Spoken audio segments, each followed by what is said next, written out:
Hello everyone, welcome back to your favorite channel Gardening Diary. இது உங்கள் friend Nimi. இன்னைக்கு இந்த வீடியோவில் நம்ம ரோஸ் பற்றி பார்க்க போகிறதில்ல, அதற்கு பதிலாக வேற ஒரு பிளான்ட் பற்றி டிஸ்கஸ் பண்ண போகிறோம். I hope you all like it. Gerbera. Summer தொடங்கியாச்சு. ஸோ Gerbera நிறைய பேர் வாங்கியிருப்பீங்க, சிலர் டவுட் கேட்டுட்ருக்கீங்க. So I think this a right time to discuss about that. Summer இப்போது சென்னை அந்த மாதிரி உள்ள இடங்கள்லாம் டெம்பரேச்சர் கூட ஆரம்பித்தாச்சு.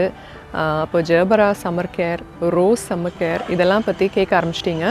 ஸோ அடுத்ததாக ரோஸ் சம்மர் கேர் நம்ம பார்க்கலாம். ஸோ இன்றைக்கி நம்ம Gerbera சம்மர் கேர் பார்க்கலாம். நம்ம ப்ராஸ்பெரிட்டி ரோஸ் பற்றி வீடியோ ரீசெண்டாக பார்த்தோம். அந்த வீடியோ பார்த்துட்டு அது சம்மந்தமாக கொஞ்சம் இன்ட்ரெஸ்டிங்கான கொஷின்ஸ் கேட்டிருந்தீங்க. ஸோ அதில் ஒரு 3 கொஸ்டின்ஸ் நான் ஆன்சர் பண்ணுறேன். ஸோ ஃபஸ்ட்டு உள்ளது, மாதவன் ஸ்ரீ அப்படின்றவர், ஏதேதோ புதுசாக ரோஸ் பிளான்ட்ஸ் போடுறீங்க, பட் இங்கே சென்னையில் இந்த வெரைட்டியும் கிடைக்கல. நாட் ரோஸ், பன்னீர் ரோஸ், காஷ்மீரி ரோஸ் மட்டும் கிடைக்குது. அதர் ரோஸஸ் எல்லாம் சரியாக வர்றது இல்லை. ஸோ மாதவன், சென்னையில் உள்ள கொஞ்சம் நம்ம கம்யூனிட்டியில் இருக்கிற மக்கள் இந்த ரோஸ் வாங்கியிருக்காங்க. வேறையும் நிறைய வெரைட்டி ரோஸ் வாங்கியிருக்காங்க. ஹைப்ரிட் டீ வெரைட்டிஸ், ஃப்ளோரிபண்டா, அப்புறமா very popular fairy rose. So எந்த நர்சரியில் எங்கே கிடைக்குதுன்னு எனக்கு தெரியல. ஸோ சென்னை பீப்புள் கீழே ரிப்ளை பண்ணிங்கன்னா மாதவனுக்கு ஹெல்ப்ஃபுல்லாக இருக்கும். ஸோ மாதவன் சார், இந்த ரோஸஸ் எல்லாமே நிறைய சென்னையிலையும் அவைலபிளாக இருக்குது. அடுத்த கமெண்ட்டு செரீனா சாம்வெல் ட்ரிவாண்ட்ரம்லேருந்து கேட்டிருக்காங்க. I'm also from Trivandrum. From which nursery you bought this rose அப்படின்னு. ஸோ இதை நான் ஒரு ரோஸ் சைடு வெண்டர் கிட்ட வாங்கினேன், நர்சரியில் இல்லை. அண்ட் குழிப்பள்ளம் பொட்டானிக்கல் கார்டன்லேயும் இந்த ரோஸ் நான் பார்த்துருக்கேன், அங்கேயும் இருக்குது. சந்திரா தேவி அப்படிங்கிறவங்க கேட்டிருக்காங்க, how to ask nursery in local name for this variety அப்படின்னு. ஸோ இதை சென்னையில் உள்ளவங்க வந்து கொடி ரோஸ், நாட்டு ரோஸ், நாட்டு creeper rose, white creeper rose அந்த மாதிரி சொல்கிறாங்க. எனக்கு இது லோக்கல் நேம், தமிழ் நேம் கரெக்டாக தெரியலை. நீங்கள் ஃபோட்டோஸ் காமிச்சு கூட வாங்கிக்கலாம், சரியா? Maybe Chennai people can also help Chandra Devi. Alright friends, நம்ம இனி Gerbera சம்மர் கேர் போய் பார்க்கலாம். ஸோ அதுதான் main topic. So let's get in and see my Gerbera plants and discuss that. Gerbera பிளான்ஸோட பாட்டிங், அது எப்படி நடுறது, பாட்டிங் மிக்ஸ் எப்படி ப்ரிப்பேர் பண்ணுறது, அதெல்லாம் பற்றி டீட்டெயில்டாக வீடியோ போட்டிருக்கேன். மேலே அந்த ஐ பட்டன் ப்ரெஸ் பண்ணிங்கன்னா அந்த சீரீஸில் உள்ள வீடியோஸ் உங்களுக்கு கிடைக்கும். இதில் நம்ம வந்து அதோட growing and basic care, especially சம்மரில் என்னெல்லாம் பண்ணணும் அப்படின்றத பற்றி தான் நம்ம பார்க்க போகிறோம். ஸோ ரொம்ப முக்கியம் வந்து பாட்டிங் மிக்ஸ் தான். Gerberaக்குள்ள பாட்டிங் மிக்ஸ் வந்து இந்த மாதிரி லூஸாக இருக்கணும். செம்மண் போடுறத அவாய்ட் பண்ணலாம். உங்களுக்கு எவ்வளவுக்கு எவ்வளோ செம்மண் அவாய்ட் பண்ண முடியுமோ அவ்வளவுக்கு அவ்வளவு அவாய்ட் பண்ணுறது நல்லது. நம்ம ரோஸுக்கு பாட்டிங் மிக்ஸ் ப்ரிப்பேர் பண்ணோம் பார்த்தீங்களா, அதே மிக்ஸை கூட நம்ம இதுக்கு பயன்படுத்தலாம், மைனஸ் ரெட் சாயில், சரியா? ஸோ என்னோடய மிக்ஸ் பார்த்தீங்கன்னா, இது நேற்று நான் வாட்டர் பண்ணது. ஸோ இன்னும் மாய்ஸ்சர் இருக்குது, சாகியாக இல்லை, நல்லா லூஸாக அழகாக இருக்குது. நம்ம விரல விட்டு கிண்டனோன்னா அந்த மண்ணெல்லாம் உதிரியாக இருக்குது பார்த்தீங்களா? ஸோ இந்த மாதிரி சாயில் இருக்கணும். ஸோ மிக்ஸு வந்து ரொம்ப முக்கியம். ரோஸுக்குள்ளே அதே பிரச்சனை தான் இதுக்கும் வரும். ஓவர் மாய்ஸ்சர் இருந்துச்சுன்னா ரூட் ராட் ஆகி அந்த பிளான்ட் டை ஆயிரும். ரோஸில் டைபேக் அப்படின்னு சொல்லுவோம். இதில் வந்து அந்த க்ரௌன் வந்து அப்படியே அழுகி ரூட் ராட் ஆகி இந்த பிளான்ட் மொத்தமும் அப்படியே இல்லாமல் போயிடும். ஸோ அதனால் சாயில் ரொம்ப முக்கியம், அந்த மிக்ஸ் ரொம்ப முக்கியம். ரெண்டாவது, நீங்கள் எவ்வளோ தண்ணி விடுறீங்களோ அதுவும் ரொம்ப இம்பார்ட்டண்ட். அடுத்ததாக பார்த்தோன்னா, அந்த க்ரௌன் போர்ஷன் இருக்குல்ல, க்ரௌன்னா அந்த செடியோட இலையெல்லாம் அந்த வரக்கூடிய பகுதி, அந்த மொட்டு இலையெல்லாம் வரக்கூடிய அந்த பேஸ் ஏரியா வந்து மண்ணுக்குள்ளால் போகாமல் பார்த்துக்கிறது நல்லது. ஏன்னா அந்த புது மொட்டுக்கள், லீவ்ஸ் எல்லாம் வர்றதுக்கு வசதியாக இருக்கும். ஏன்னா அது உள்ளால் ரொம்ப அமுதி போயிருந்துச்சுன்னா வாட்டர் நிறைய அங்கே ஸ்டாக்னேட் ஆகி ராட் ஆக சான்ஸ் இருக்குது. இப்போ இந்த எல்லா பாட்லேயும் இந்த பிளான்ட்ஸை நான் நட்டிருக்க விதம் பார்த்தீங்கன்னா உங்களுக்கு புரியும் அப்படின்னு நினைக்கிறேன். ஸோ இப்படி தான் நடணும், இதுதான் கரெக்டான மெத்தட். அந்த க்ரௌன் பகுதி வந்து சன்லைட்டுக்கு எக்ஸ்போஸ்டாக இருக்கணும். அந்த இடத்துல வந்து சென்டரில் மேல்பாகமாக சன்லைட்டு டைரெக்டாக அதில் படணும், கிடைக்கணும். ஸோ நம்ம அதனால ரொம்ப மண் போட்டு மூடக்கூடாது. That is also important.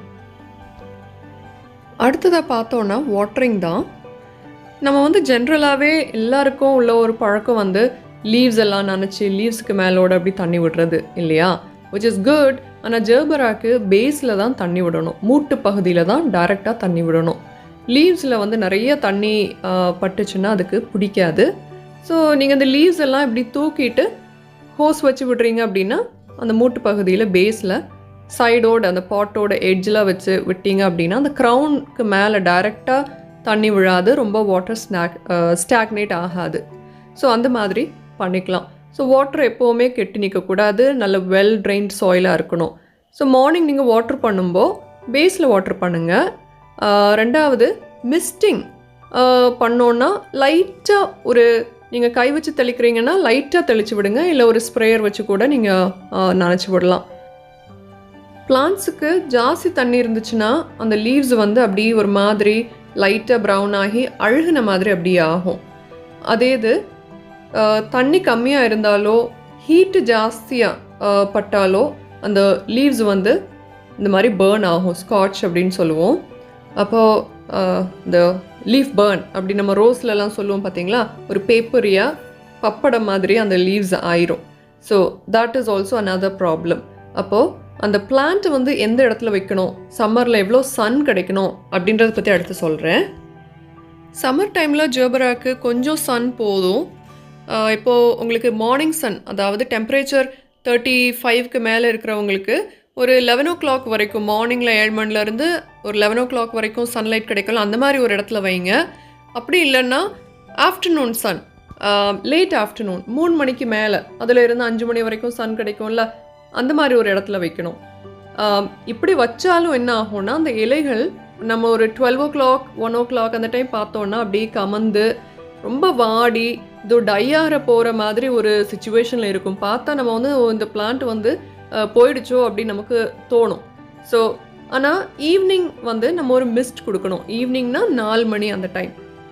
Rose மாதிரி உள்ள ப்ராப்ளம் இதுக்கும் வரும். அதனால் நேரமாக நம்ம வந்து ஸ்ப்ரே பண்ணணும். தண்ணி ஸ்ப்ரே பண்ணுறோன்னா லைக் மிஸ்ட் பண்ணுறோன்னா நேரமே பண்ணணும். மூட்டில் தண்ணி கொடுக்காதீங்க, மிஸ்டிங் மட்டும் பண்ணினா போதும். And then they will be normal the next day. Pesticide வந்து வீக்லி ஒன்ஸ் இல்லைனா 10 daysக்கு ஒரு வாட்டி கண்டிப்பாக கொடுக்கணும். இதில் வரக்கூடிய ப்ராப்ளம்ஸ் பார்த்தோன்னா மீலி பக், ஒயிட் ஃப்ளை, அந்த மாதிரி பிரச்சனைகள் தான் நான் பார்த்துருக்கேன் லீவ்ஸில். அப்போது அதை வந்து நம்ம ஸ்ப்ரே பண்ணும்போது லீவ்ஸுக்கு அடியிலெல்லாம் நல்லா ஸ்ப்ரே பண்ணணும். இதை பற்றி கூட நான் அந்த ஜெர்பரா கேர் வீடியோஸில் டீட்டெயில்டாக ஒவ்வொரு வீடியோவாக போட்டிருக்கேன், நீங்கள் அது கூட பார்க்கலாம். ஸோ இது ஏற்கனவே ஒரு டையான மீலி பக் பெஸ்டிசைட் ஸ்ப்ரே பண்ணதுக்கப்புறமா இறந்துடுச்சு. ஸோ என்னோடய பிளான்ஸ் பார்த்திங்கன்னா ரொம்ப பெஸ்ட் இன்ஃபெஸ்டேஷன் இல்லை. நான் வந்து கெம் ஸ்ப்ரே பண்ணியிருக்கேன். அதுக்கப்புறமா நம்ம ரோஸ்க்கு ஃபஞ்சிசைட் ஸ்ப்ரே பண்ணுவோம்ல, சாஃப், அது கூட மந்த்லி ஒன்ஸ் ஸ்ப்ரே பண்ணுவேன், just to prevent any fungus problem. இதில் கூட அந்த பிளாக் ஸ்பாட்ஸ் வரும். மோஸ்ட்லி அது பிகாஸ் ஆஃப் வாட்டரிங் தான். அண்ட் அந்த க்ரௌன் ஏரியாலெலாம் ப்ராப்ளம் வரும் பார்த்தீங்களா. So I treat them with fungicide spray once in a month. அப்புறமா இந்த நார்மல் பெஸ்டிசைட் நீங்கள் நீம் ஆயில் சோப் சொல்யூஷன் அது கொடுத்தாலும் சரி தான். அப்படி இல்லைன்னா கெம் இருக்குன்னா கெம் யூஸ் பண்ணுங்கள். இல்லை வேறு எந்த பெஸ்டிசைட் உங்ககிட்ட இருக்குதோ அதை வந்து நீங்கள் பயன்படுத்தலாம். இந்த ஸ்பாட்ஸ் சொன்னேன் பார்த்தீங்களா, இந்த மாதிரி வரும். இது மோஸ்ட்லி வர்றது வந்து வாட்டர் அந்த லீவ்ஸில் படுறதுனால வர்றது. பட் மாய்ஸ்சர் ஜாஸ்தி ஆச்சுன்னா அது அந்த மாதிரி பெருசாகி லீவ்ஸ் வந்து அழுக ஆரம்பிக்கும். ஸோ இந்த மாதிரி ஸ்மால் ஸ்பாட்ஸ் இருந்துச்சுன்னா you don't really have to worry. அந்த லீவ்ஸை வந்து நம்ம எடுத்து போடணும்னு தேவையில்லை. ஓவரால் அந்த லீவ்ஸை பார்த்தோன்னா ரொம்ப ஹெல்த்தியாக நல்லா இருக்குது.